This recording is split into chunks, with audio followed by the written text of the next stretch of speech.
Egypt's military-backed government warned this day would come. Security forces moved in early Wednesday to clear 2 makeshift Muslim Brotherhood protest camps in Cairo. I'm Becky Anderson in Abu Dhabi. These are live pictures from the Egyptian capital. The Muslim Brotherhood says 200 supporters of the ousted President Morsy have been killed. Government officials are saying the number of people killed is in single figures. CNN cannot verify either of those accounts right now, although we do have our reporters on the ground trying their best to verify these numbers. State media says the government has suspended rail services into Cairo and the army has blocked some roads. Armoured vehicles moved in first thing. The Ministry of Interior said they wanted to avoid bloodshed, but the number of dead and injured is rising. Tear gas has been fired, plumes of smoke hang over the area, and BBC correspondents have heard gunfire. This is Rabaa al-Adawiya, the biggest of 2 pro-Morsy camps where there have been sit-ins for weeks now. It's to the east of Cairo. No one is being allowed in. Security forces say their action is ongoing.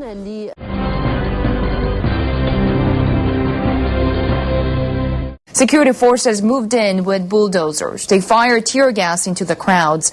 Then they started clearing out the protest camps.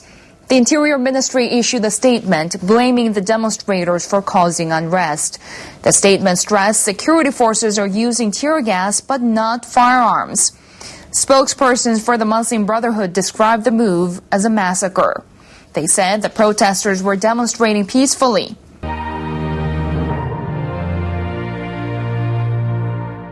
A team on the ground say at least 40 protesters have been killed. The health ministry says 8 protesters and 5 police officers have died. The Muslim Brotherhood puts the figure at over 300. The security forces, they're denying using excessive force. They insist they warned the protesters before the operation and have offered safe exits. The Interior Ministry says 200 people have been arrested and that some of them were armed. To the violence in Egypt, it's coming in, as you can imagine. The United Kingdom's Foreign Office Minister says he's concerned about the events in Cairo and added restraint and dialogue are more urgent than ever. The European Union is calling on authorities to show restraint. And Germany has urged all sides in Egypt to renounce violence.